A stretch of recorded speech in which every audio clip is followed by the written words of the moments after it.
Hello. Is everyone online? I'm checking something. I'm going to be spinning an art yarn today.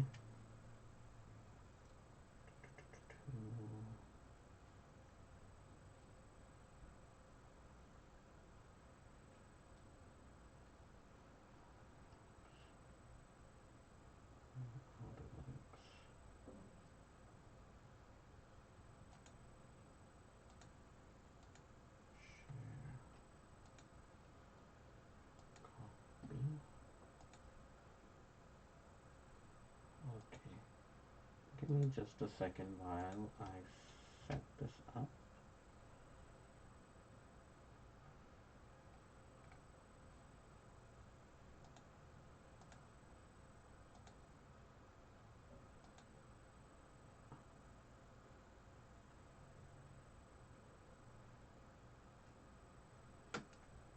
Wait a second. That is not what I wanted.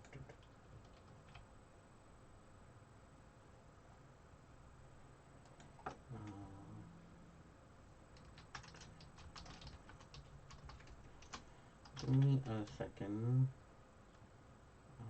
Yarn. Okay. And publish now. Okay. So hopefully this is working. And let me see. Who is Stacy? Hi Stacy. Hi Wendy. What are you booing me for? Hold on. There is a lot to this than what you might think. So hold up. I'm starting my Instagram live feed as well. I'm live, but my camera needs to be switched around so you can see what I'm doing. And on my live feed, you can even see Casper on Instagram. So, anyway, what I'm doing today is I'm going to be core spinning the bat I had created. Um, so, that's the bat I have, and I'm core spinning it, doing an auto wrap, and along with the auto wrap, I'm also going to be adding flowers to it. So hopefully it'll be fun. I'm sorry I can't see too many of the comments on Instagram because of the way the camera is located. Let me see if I can change things a little. Yeah, I still won't be able to see this. So I just hope you can see what I'm doing, and for comments and things like that, it would really work uh, better if y'all joined YouTube or Facebook Live or Twitch. So anyway, oh Stacy, you have a Casper too. Yeah, Casper was named Casper by the um, rescue from where we got him, and initially we thought we would change his name, but they said, well, we were doing the foster care in the beginning, and they said you cannot change his name during the foster care period. So we said fine, and then Casper just stuck. He was definitely a Casper. So, so hopefully y'all can see an auto wrap going on the side of the wheel, uh, because that I think is causing some pretty decent interest to the yarn. I'm going to spin. I started spinning this. I have like maybe a yard or so of it already, and I think I'll spin just a little bit more before I attempt to put. I think I'll try to put one of these flowers in. So I have just basically threaded the flowers with a wool and nylon, a wool and silk blend actually. So it's nice and strong, and it's lace weight. So just holding it together, and once I reach the flower, I'm just going to move it around so that it's not in the way. It'll be interesting how the auto wrap goes around the flower bed. Yeah, it's having a little trouble, that I knew it would, getting into the orifice because it is a big flower. And yeah, the auto wrap is not working too well actually for the flower. It's just kind of getting all mangled up. So, okay, we're going to drop the auto wrap. That's not happening because I definitely want the flowers. You're typing a comment, the video stops. I'm not typing any comments though.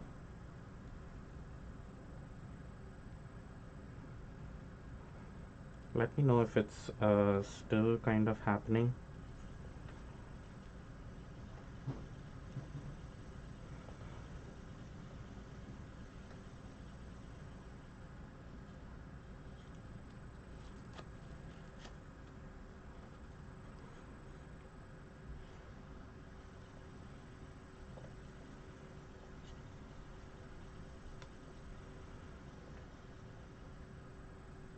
I like the idea of the auto wrap, but it's not working too well.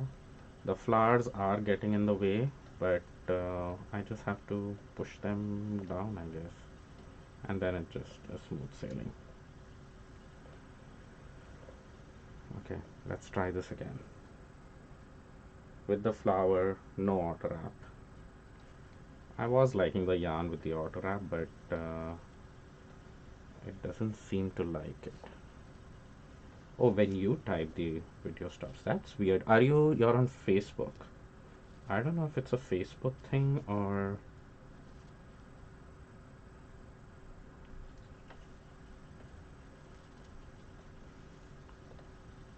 does anyone else notice it if they're typing something on Facebook that the video stops?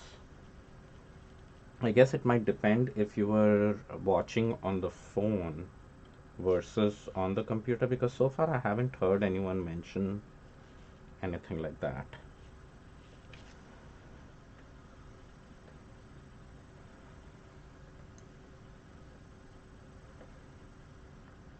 Okay.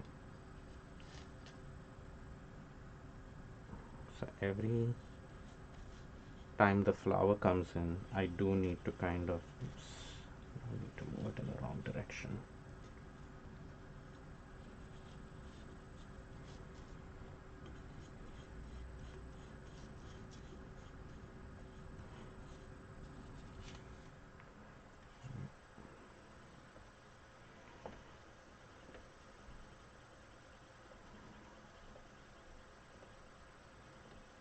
Hi Angie. The two videos in one screen, I use a app called OBS, and in OBS what you can do is you do need two cameras, and you can basically set up your scene as to where every camera would be. I'm sorry, people on Instagram, which is through my phone, which is happening on the side here. I cannot read your comments. So if people are commenting, go ahead and join me on Facebook or YouTube. But so yeah, essentially in the OBS software, I can link to all these different places at once and have the multiple camera views. So I have the camera of my laptop as well as an additional HD camera, which is the top view that you're looking at.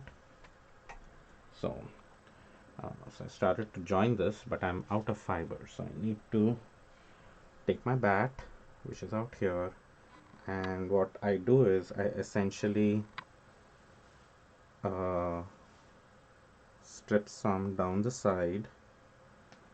So this has a Falkland which I had dyed myself with some sari silk and silk oils.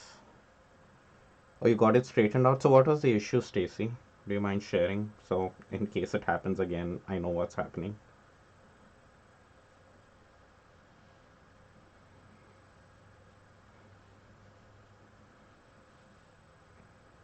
So I just attenuate the fiber a little bit so it, drafts a little bit easier. And I would have left it fat and fluffy if that's the kind of yarn I wanted, but I kind of want it nice and smoothly wrapped around. Um, so, so that's why I just attenuated just a little bit. And then for joining, that's how I join. I just need a little bit of that, then move my flower across there. It wraps up my flower really well.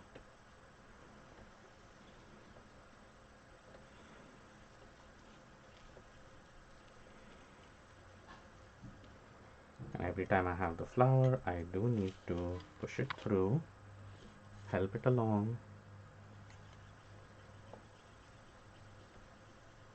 Every time I feel that there is no pull happening from here, I could increase the tension as well. But if I increase the tension when I'm doing the plain yarn, it would be a trouble. You opened it on Safari instead of the Facebook actual logo. Okay, so now it's working fine. Good. That's good to know. Yeah, things can be finicky sometimes. So every time the flower comes along, I just need to push it through these orifice. I do wish I had one of those spinolution wheels because those look so good for making art yarn like this. They have a delta, so they don't have, you know, this issue of entering through an orifice or anything. So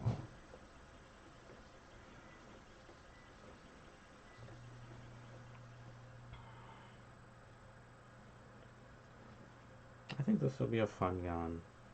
Let me just do a little bit more plain. And I'm not really counting after, how many treadles or so that I'm putting a flower. Whenever I feel like it, I'll put one in. No rules. And it'll be nice to have, like, just these random flowers poking out in the yarn.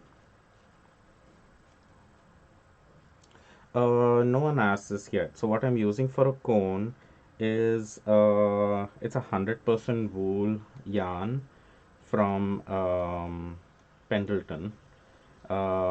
It came on this big, massive cone, and I just have warped some of it on a mini cone because there's no. It's a very huge cone that I can't even put it down between my legs in front of the wheel. It kind of comes in the way, and it's like a fingering weight uh, wool yarn, and it's a very scratchy kind of yarn. Like it has a lot of these. I don't know if you can see, but it has a lot of these fibers sticking out of it, and so all those fibers really help in grabbing your um, the wraparound fiber. So the fibers on the core, it's nice to have like something like mohair or something. This is not mohair, but it has all these fiber tentacles coming out waiting to grab your fiber. So that really helps in making it uh, easy to core spin with it. Suzanne, what was your question? Yes, this is going to be well. The core is not a single. I don't think it is. It looks like a single to me, but when I've tried to unply it, it feels like it's very, very thin um, yarn that has been plied together. It's really hard to tell. It's really strong though. Like I can't snap it just like that, and that's what you need in a core yarn. You need a really strong yarn.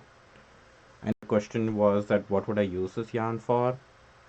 I think I would use it for a cowl or something, not as a hat. I don't. It would look cool as a hat, but it'll have all these flowers poking out of my head. I think as a cowl for a woman might be a lot more interesting, or a shawl. Having just a few rows of this with like, or maybe along the edge, just have this beautiful art yarn with flowers coming out. I think that would be fun. Uh, no, the flowers are separate. The flowers are right here. I have threaded them separately on a separate piece of yarn, this black colored yarn, which is a wool silk yarn, which again is a pretty strong yarn. And then I'm just threading it. I'm just, while core spinning it, I'm including it at random intervals. So it'll kind of an interesting effect. Yeah, like a border for a shawl or something, right? Won't that be nice? Uh, so just have like maybe a plain gray or a light pink color shawl, and you have this very interesting border to it. I think that'll look nice.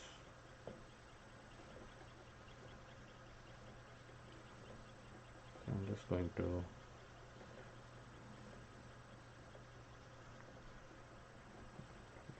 Thank you, Stacy. It's all about inspiring and inspiring other people to do something different than what they are used to. So, and I feel, um, it's fun making art bats and spinning unique yarns. But if you have like some kind of idea at the back of your mind as to what you're going to make with that yarn, you can kind of focus a little bit more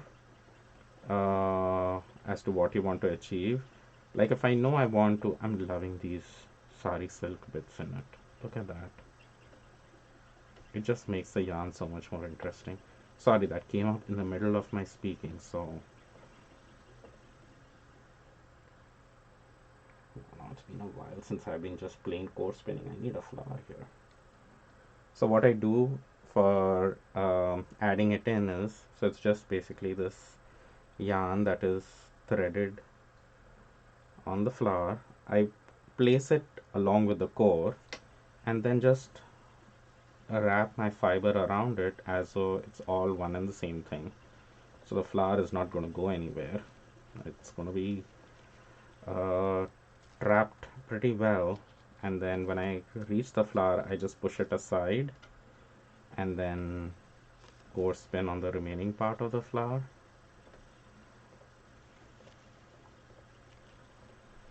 And now is when I have to kind of, you know, push it along a little bit.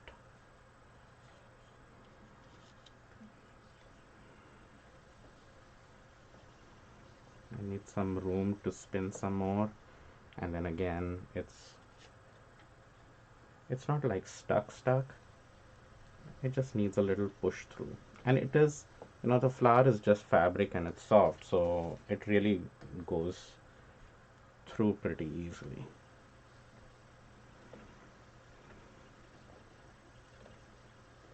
Yep, it's just coaxing.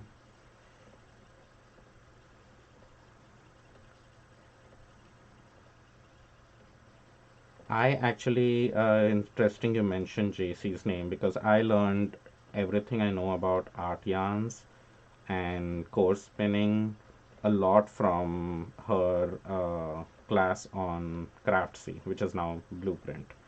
The other person who has some pretty cool videos on core spinning is Nicole Frost of Frost Yarn. Uh, she has some videos on YouTube. You can check those out. It's really fun to watch other people core spin. Am I planning on plight later to even out the energy? No.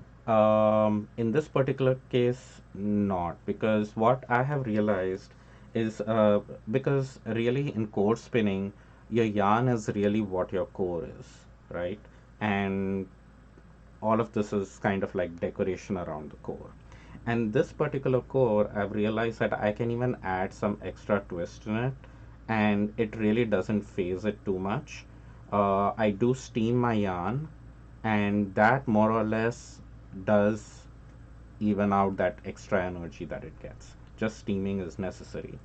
If there are some like worsted weight yarns that I have used, like just regular acrylic worsted weight yarn, like your red heart or whatever. I've used those as cores as well. They are nice and strong if I want to make a bulky yarn. In that case, I have done one of two things. Either I will, so I'll core spin it, and if I feel that the energy is too high, I'll steam it. And if I still feel that, oh, it is kind of still twisting and turning a lot more, I will pass it through the wheel very quickly once more in the opposite direction to remove that extra twist so it balances out. That is one way to do it. The other way I have done it is if you know, as soon as I've done the core spinning, I will wash it in, I'll just dunk it in really hot water with some soap and let it soak for a few minutes while the fiber is all saturated, and quickly dunk it in very cold water again. Kind of like to shock the fiber and kind of felt it a little bit.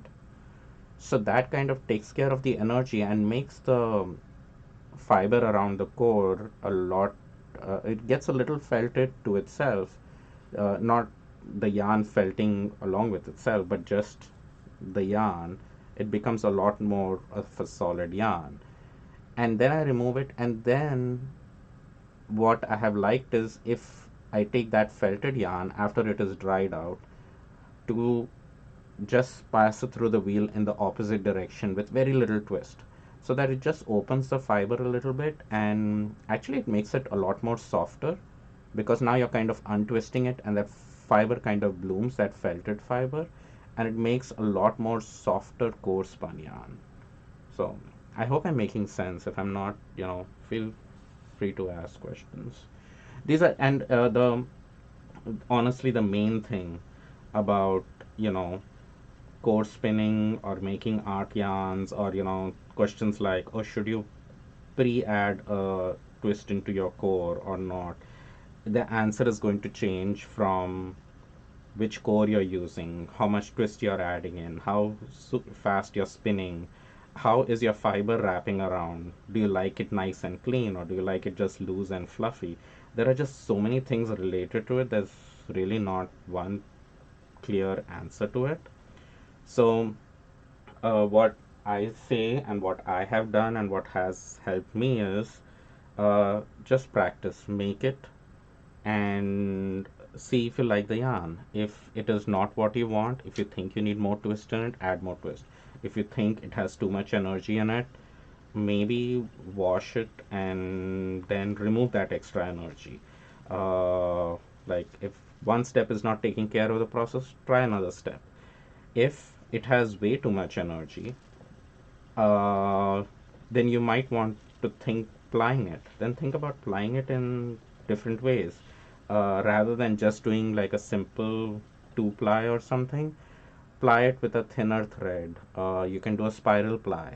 Spiral ply makes beautiful. Coarse spun, when it's spiral plied, looks amazing.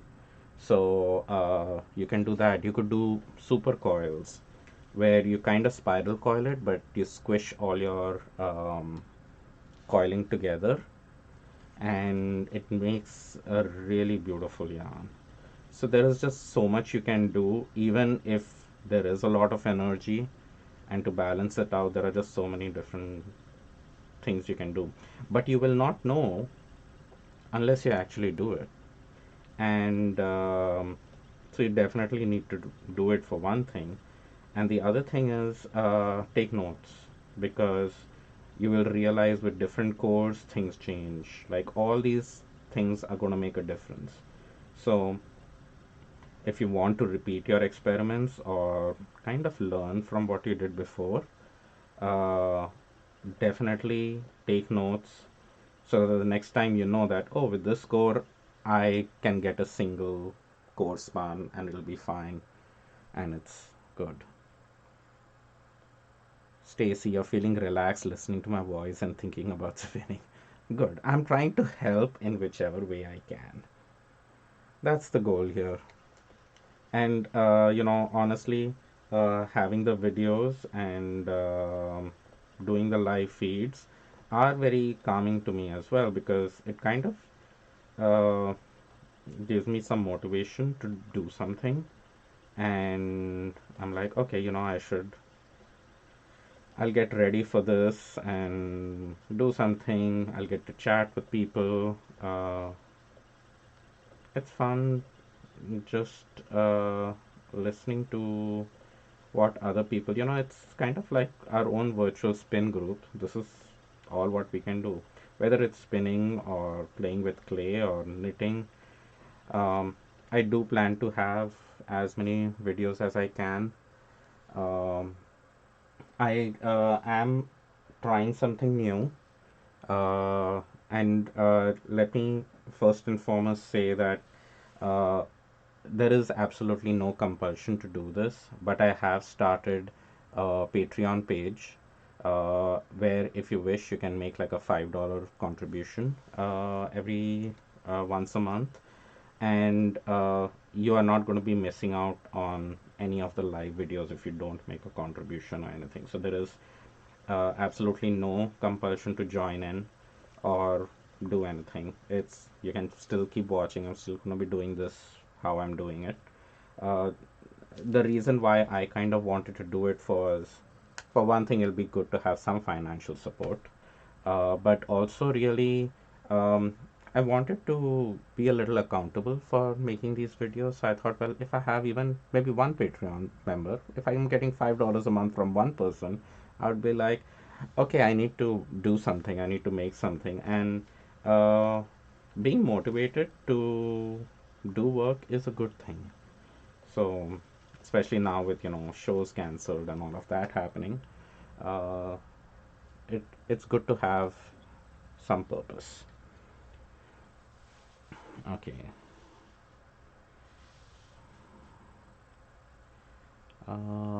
I finally, in the last few months, made two Andrea Maury sweaters out of my handspun.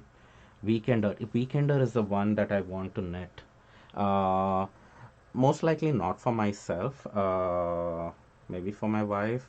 But yeah, I like her patterns, hers and Hohi's patterns. These are the two patterns. I think they write really nice patterns for sweaters, wearable sweaters, and so yeah, my wife needs to make the decision which kind of sweater she wants. I can make that for her.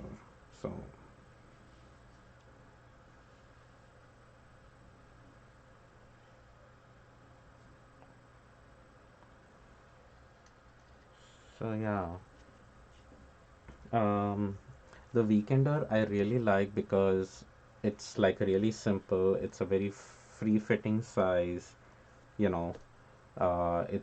It's a nice block kind of sweater. Like, I've seen it being worn by people of all different sizes, and it still looks good.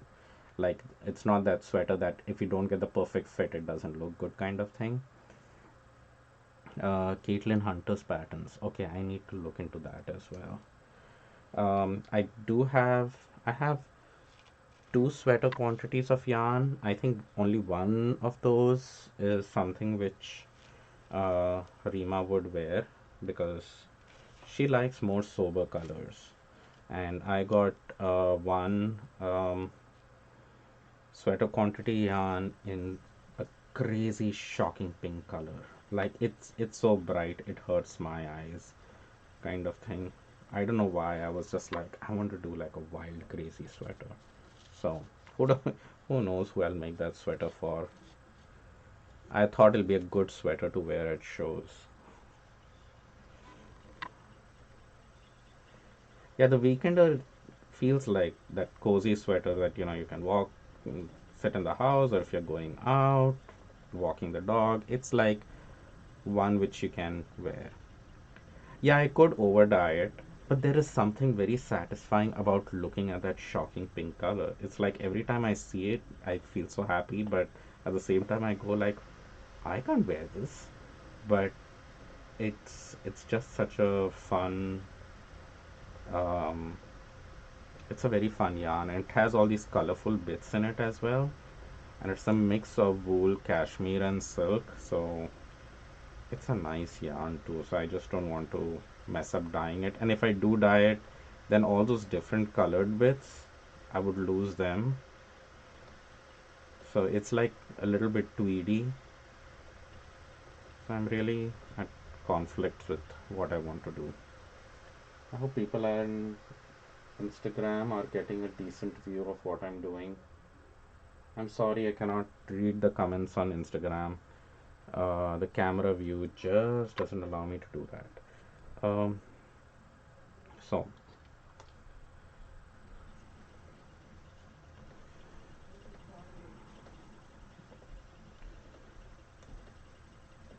yeah, and there is nothing wrong with making crazy things. I have made quite a few of like Stephen West shawls. They are crazy, wild, so much fun to knit, but I have not worn them. I have gifted some of them away, but they were just such a the I enjoy the process of doing things. I'm not that much of a product person. Like who was I think it was Suzanne who was asking me what am I going to do with this yarn. I actually really don't care what I'll end up doing with it. I know I'm enjoying the process of making the yarn, and that's more important to me than figuring out what I'm going to make with this yarn. Eventually something will come up, but right now I know what's giving me joy is really making this yarn. So uh, that's what I'm focusing on.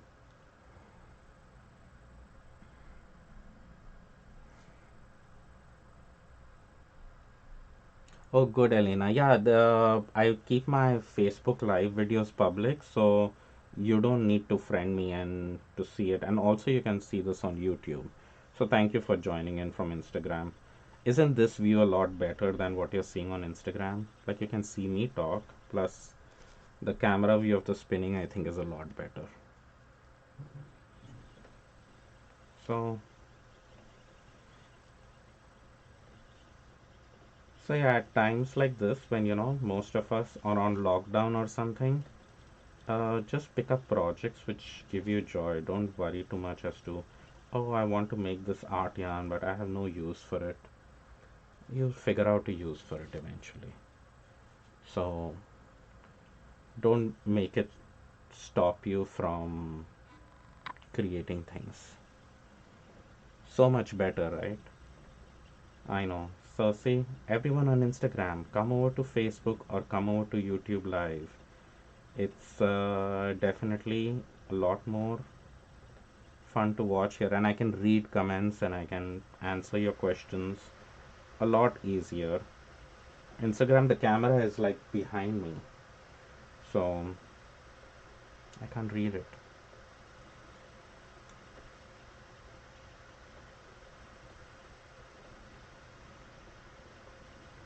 So 2 days back, I had done, I think I was loading up the kiln yesterday, was it? Yeah, early in the morning.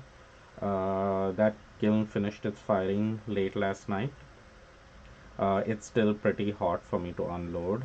I can probably unload it early tomorrow morning. So that's actually just the bisque firing. That's the first firing. And then tomorrow I'll be glazing all those pieces. So make sure you tune in and y'all can see the whole glazing process. Um, it's it's not like painting. Some of it is like painting, but a lot of it is not. And then there is a whole lot of planning that I have to do before I start glazing, and I'll probably do that offline because um, I need to focus and concentrate as to what colors I'm going to do, as per what orders I have and things like that. So I definitely need to be focused for that. So I'll do that and then I'll turn on the camera and you can see the glazing process.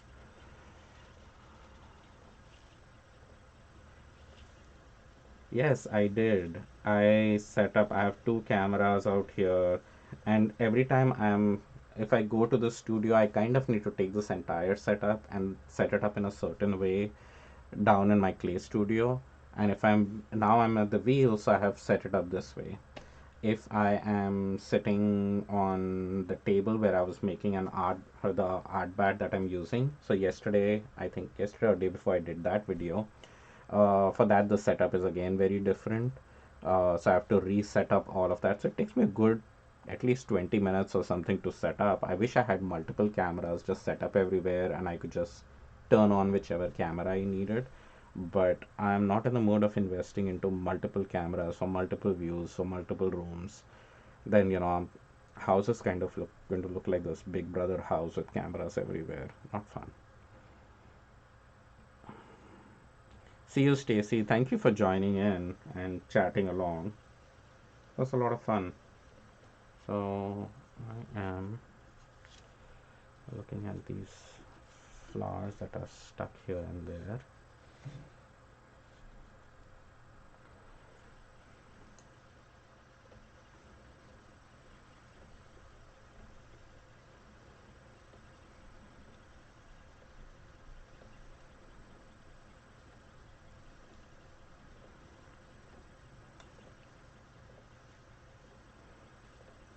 So Elena, do you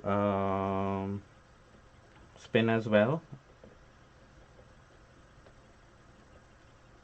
I'm sorry if I'm not recollecting your name from somewhere else because I am very bad with names, let me be honest.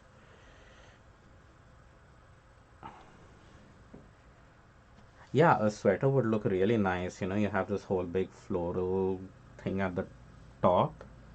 Um, and that's what I'm not completely filling it up. Like if you look at the yarn, it is all this pinkish textured yarn with these pops of flowers coming along. And when you knit, you could just push those flowers on the right side of the fabric and it would just make a really cool accent. So remember, day before when we made the art bat, and I was saying that, oh, I don't know how much fiber I can make. So I got a 1.7 or 1.8 ounce fiber bat from it, which doesn't feel like a lot. But because I'm core spinning, you can see my bobbin is filling up a lot faster, and I'm not even halfway through the art bat. So you can really stretch your art bat significantly if you're core spinning. So something to keep in mind. Where do I get the recycled sari silk? There are some stores which sell it. The recycled sari silk actually which I used in this was actually a recycled sari silk yarn that I found at a thrift store. And what I did is I cut up that yarn into tiny bits and I hand carded it myself so as to break the fibers and make it. But and later I realized you can actually get recycled sari silk as a fiber too. And I think Paradise Fibers sells it, and that is a lot more finely carded, and that looks really beautiful too. The colors are so nice and intense. I really like that too, and I've used that in bats. But what I used here was that recycled sari silk yarn that I kind of cut up and carded myself. Okay, let's put another flower in.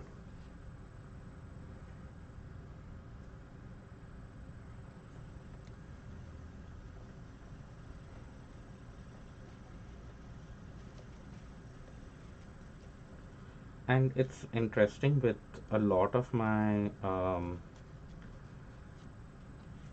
you know art yarn supplies. I rely a lot on recycling some of my products or whatever. Yes, it is a lot of work. There is, like I was mentioning before, there is a certain kind of joy I get from the process of making things. So it's hard for me to, if I enjoy the process, then it is fine. I don't think of it too much that, oh, this is going to be so much work. Is it worth doing? If I'm enjoying the process of carding that silk into making this silk bundles, I'll do it. You know, I'm enjoying. It's like that whole thing as when people say, "Oh, do you hand knit everything?" Oh, it's such a lot of work. Like I would just go to a store and buy a sweater or something. We don't do that, right? We hand knit. We do things ourselves by hand. So it's that same thing. If you enjoy the process of doing something, even if it takes a lot of time, even if it's a lot of work, if you enjoy the work, it's fine. If you don't enjoy the work, then yeah, and there are options available. You don't have to make your art baths. You can just buy them. There are amazing, amazing fiber arts artists who make like really beautiful art baths. One of my favorites is, of course, Nicole Frost. I have mentioned her name before here as well. She makes some really amazing art baths. Um, I have I have knit up one of her art baths, rainbow colored oil slick or something it was called. Beautiful. And then I have two really big jumbo art baths from her, which I'm waiting to spin. Um, Her art baths are such beauty that you can just look at them. They are a finished project just by themselves. I don't essentially feel the need to even spin them. So,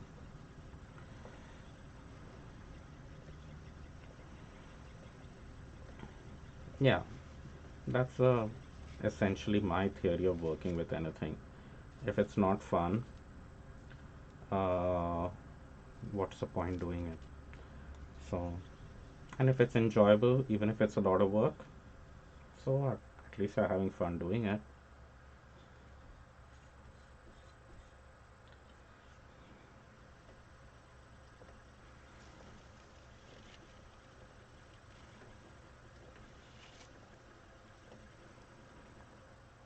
These blobs of silk are just so much fun.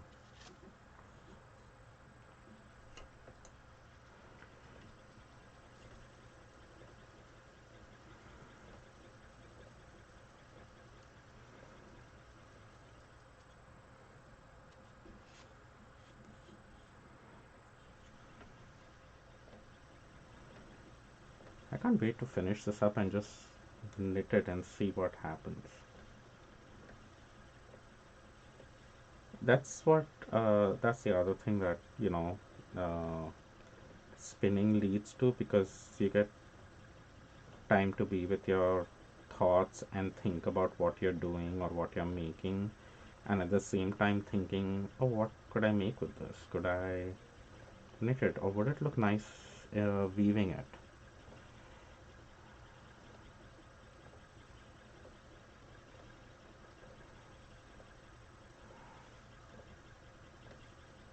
Yeah, it's yeah, I get that whole question a lot, right? Like, I remember when I started knitting, and even still do.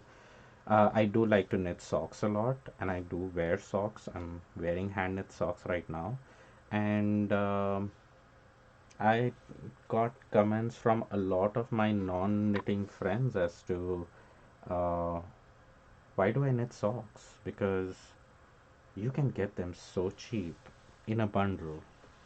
You know, you can get 12 pairs for a few dollars, which will last you for a year or something like that. I don't even know how much socks cost. So since I started knitting my socks, I just wear my hand knit socks all the time. And then when I tell them the cost of sock yarn is so much, and they're like, yeah, it doesn't make any sense. Why are you doing it? I said, because I enjoy doing it. I enjoy making socks. That's the reason why I do it. It's not because I'm saving money. I'm not saving money. But I have to say, I before I knit socks, I was never happy with the commercial socks, uh, the way they fit me. Uh, I'm like one of those in between sizes for shoes and for socks that I just don't get the right size easily. And this was like I was enjoying the process of making them. I could alter, like it's not like the very first socks and it fit me great. I kept changing it, the kinds of heels I do and everything, just to make it as comfortable as they are for me. So once all that happens, then you're like, it's totally worth making your own socks.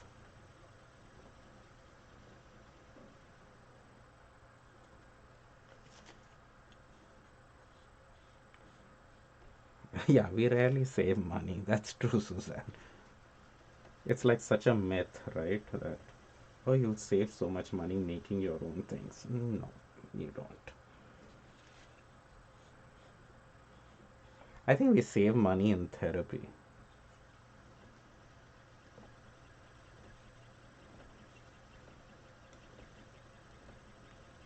I think that's what it mostly is. I think we save therapy money, or basically spend our therapy money on our hobbies and by making things.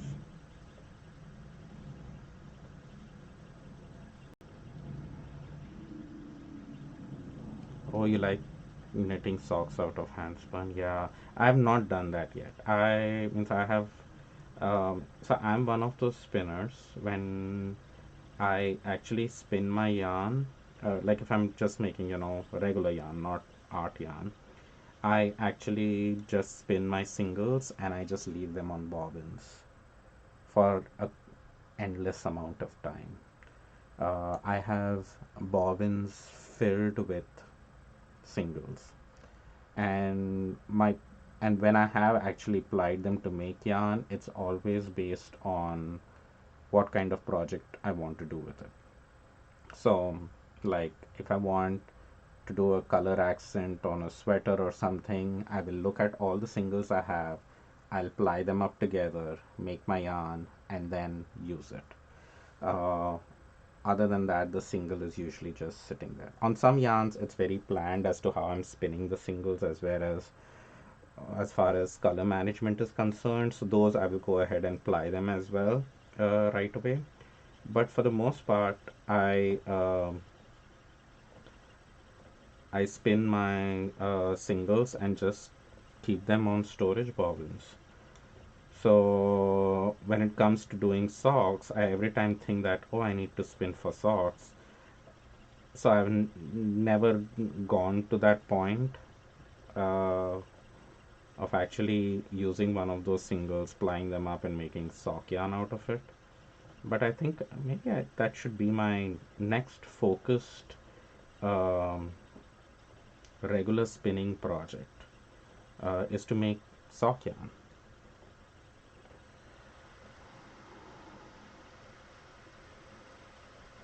That's true, Suzanne. Our things are made to last, that's for sure. Because I only recently I've started developing some wear on my hand knit socks, and that too has been on socks which are like probably 4 years old or so.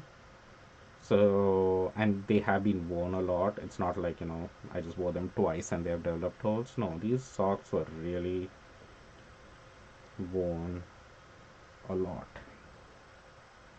What a time to add a flower when I'm actually even run out of fiber, but that's fine. Now that I feel comfortable on joining them up, it's not a big deal. This is the first time I'm stringing anything like this along with coarse spun yarn, so it's going well. I just had few blips in the beginning, but it was mostly the wrap yarn. I really wish I could have the wrap yarn around this, but that is really messing up with the dimension of the flower and it's making a mess. So, sorry, no wrap yarn around this. Or maybe I could ply this with that wrap yarn to give it some more interest. I don't know. We'll see.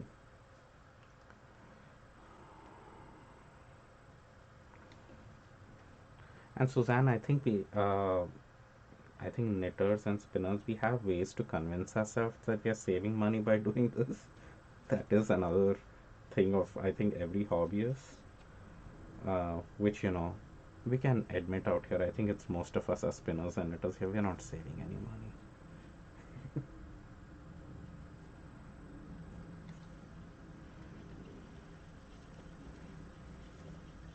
I remember talking to a friend recently, or was it a customer? Now I can't remember who it was. Um, about getting a loom, and they were like, oh, I really want to get a loom because I'll just use up all the stash that I have remaining.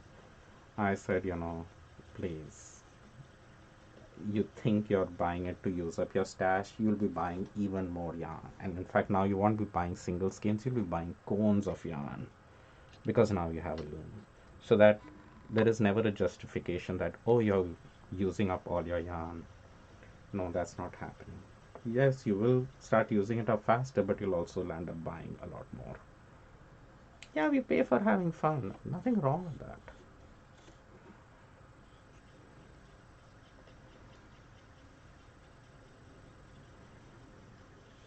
And you can see when I'm core spinning, I'm not trying to make it like a really perfect coarse spun yarn. Like it has its thick and thin parts and it has its fluffy parts, which I think is what I like about this kind of yarn that I'm making. I have done coarse spun yarn where it is really even and very slick that it almost looks like a single with amazing texture over it, but it's like very fine, very evenly done. But it's tedious to do, and but that's not even the look I want. I want this to be a little bit, haphazard. So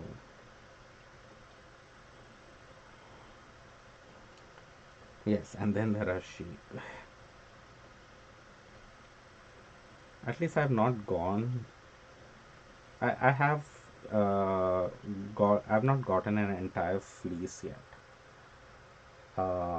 I have gotten like maybe, I think my first time, I think I'd gotten like maybe 6 ounces of unwashed locks, which I cleaned and then, you know, spun it into yarn. I haven't used that yarn for anything. I still have that yarn with me. And then last year I purchased, I think it was close to 12 ounces, 12 or 14 ounces of locks again. And again, I cleaned them up and then carded them.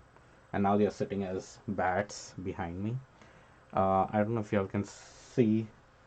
So this was actually, yeah, I was showing all bats, right? This is one of Nicole Frost Yarn's bats.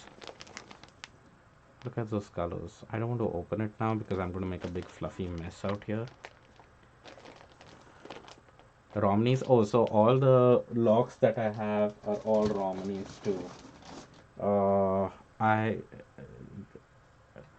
Yeah, the process, isn't it so satisfying? And that's why it's like I've not jumped into doing a whole fleece yet. It's like I'm taking baby steps. And both times I had taken Romney locks, in different quantities and seeing that, okay, let me see if I can do this. And 6 ounces was manageable. The 14 ounces was manageable. But the 14 ounces, let me show you these. These are the bats from that Romney. This I can open and show you. This doesn't have too much fluff on it. So it's just so soft and so wonderful. Look at that. So this I drum carded with my friend Kent. He has a drum carder. So I've taken all my washed locks to him and then drum carded it. And I have spun up samples from it and it spins beautifully. Makes a really nice yarn. So I have like, I think 3 packets like this, and I think each bat is around maybe 2 plus 2, no, I think 3 ounces or 4 ounces, 4 ounces, I think. Yes, I think so too. Like I haven't, like I told you, I had done that first Romney as well with the smaller quantity which I've spun into yarn and it's just sitting as yarn. I've not used it yet. But the thing that you mentioned, that it's so versatile, is what I realized when I saw the samples of the breed study. Um, this was at the Red Alder show. Uh, there was, I think, 70 plus or 80 samples of different breeds. So there was the locks, the spun yarn, and a knitted sample from all of that. And by far the most impressive to me was the Romney. The stitch definition, the, like the pilling nature, how robust the yarn looked. Um, it wasn't like super soft or anything, but it was not like an itchy kind of wool. I mean, I'm not big on that. Oh, it has to be super soft. Means it shouldn't be so scratchy that I wear it and I want to remove it.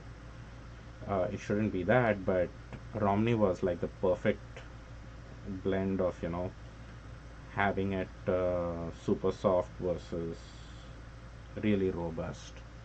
So I did like that a lot.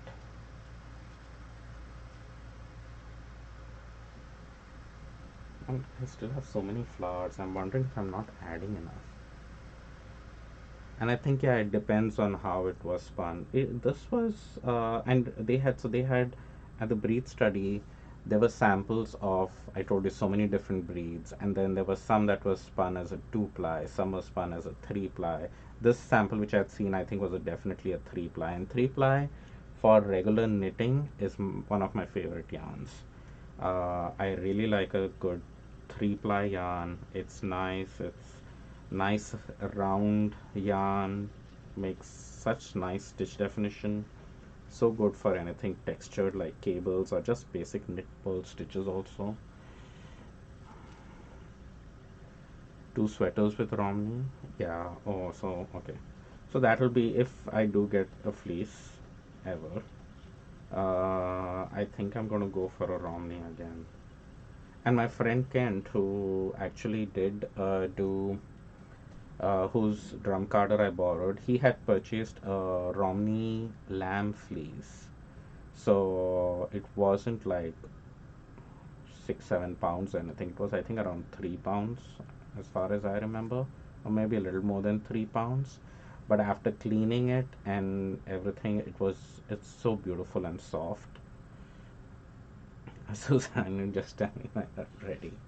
Looks like I'm ready now. What am I doing these days, right? The show season is so dead. So it's like now focus on all these things that you wish you were doing.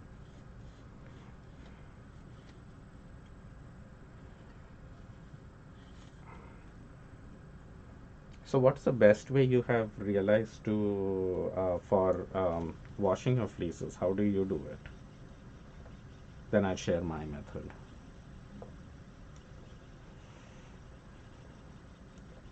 Yeah, oh yeah, Goodara gives 10 pounds. Wow, that's a lot.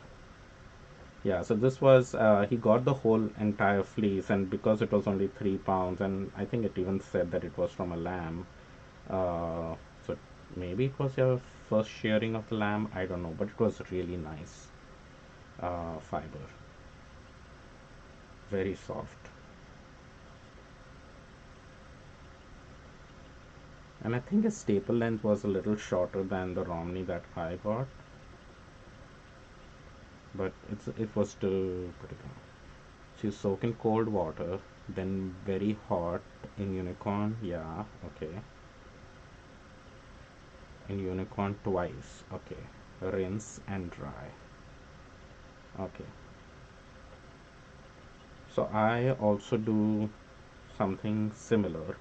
What I do is I do the cold water, let it soak thoroughly, and then all that dirt basically loosens up and the fiber gets nice and saturated. Then in extremely hot water with the uh, power scour is what I used. Okay, so you put the dry spinner. But so what I do is after even when I do the cold soak, right? I actually arrange the locks neatly uh, in a flat zipper laundry like bag, which has a mesh bag basically. So the dirt has a chance to get out and the fiber kind of stays nice and aligned. So I do the cold soak like that, and then I just take that entire bag and do the hot soak in a very similar way. So I just take that bag and I have a big flat. container in which I put the real hot water with the power scour, and then I dunk the entire thing, the wet wool in the mesh bag into that, and I cover it up and let it sit there for half an hour. And while the water, that soapy water, is still hot, even after half an hour, it's still warm. That's when I drain, because that's when I think all that lanolin, lanolin, forget it. You know what I'm talking about. The oils, yes. They melt out into the soap water and then they get drained off.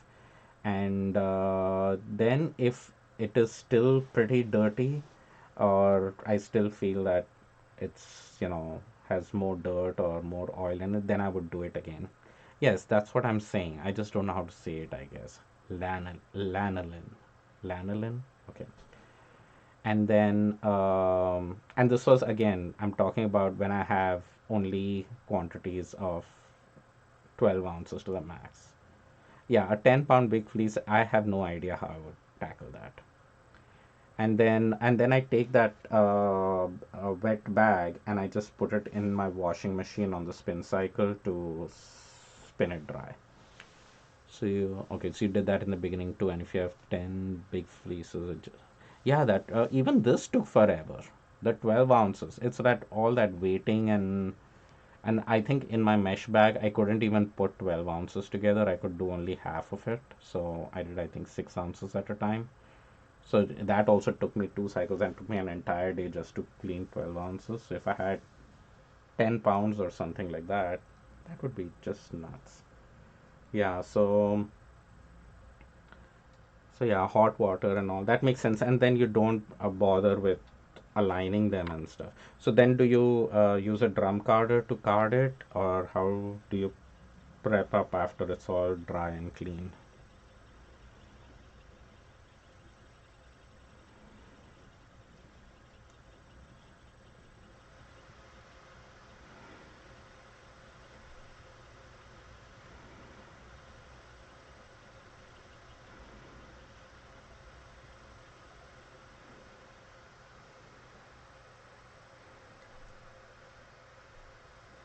Oh, you comb them. Oh, that'll be nice, yeah. So you get kind of like a top and spin worsted. Okay, yeah. So you essentially get a top. So you use a disc then to get all your lined up straight fibers, I guess. Yeah, gives a nice shiny. I agree. And even with so even when I'm using the drum carder, like for that bat that I had shown you, I didn't do, since I had all my locks very well aligned during the washing process. They were not tangled up pretty bad. Before even putting it in the drum carder, I use a comb to kind of open them up. And I, even in the drum carder, we inserted them very much aligned so that they still kind of remained, in that worsted style, rather than like all this multi-directional kind of um, bat.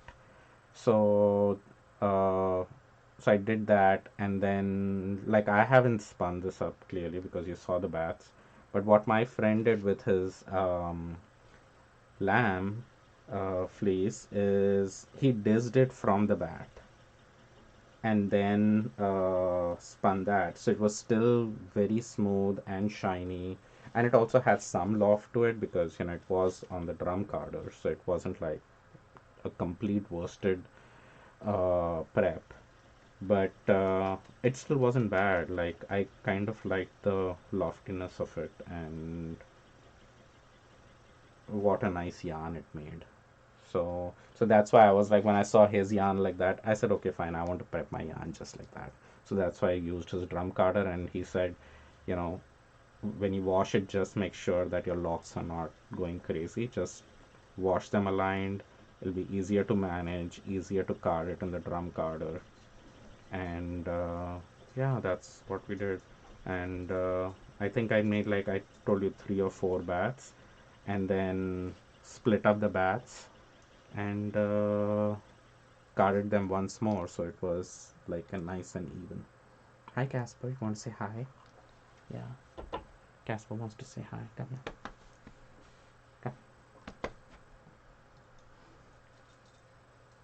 Can anyone see Casper? Yeah. Come up. Up. Yes. Hi. You're not in camera view.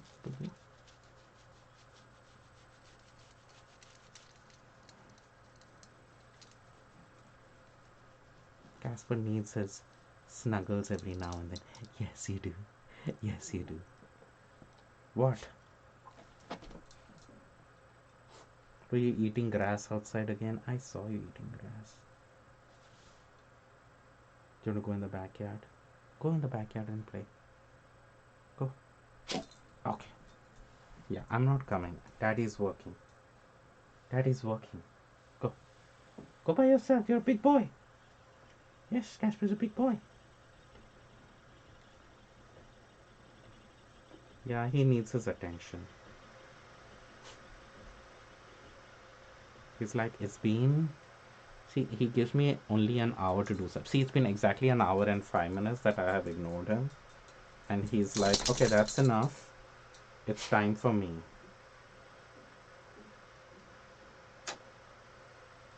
Okay, so where am I located? I'm located just south of Seattle in Federal Way. Yeah, it is spring out here. It is early spring right now. So this is kind of good weather for me to do some fleece cleaning actually, but right now I'm doing whatever else I can. Uh, Last year I think I purchased those fleeces, well, those locks and everything in the summertime, and it was right after that. Then the weather gets really warm, so it's easier to dry stuff outside if need be. So that's when I had done that. But yeah, it's fun, and plus now with everyone being in isolation, I don't have access to that drum carder too. You're in Michigan, yeah. So I don't have access to the drum carder right now, so I know I won't be able to card it anyway. Uh, so maybe some other time or whenever, whenever things look fine. Elena in Olympia. Yes, you are close by. Yeah, I'm glad finally our governor put a lockdown on the entire state, so at least the kids will not go out and keep playing because it's like summer vacation for them right now with lockdown.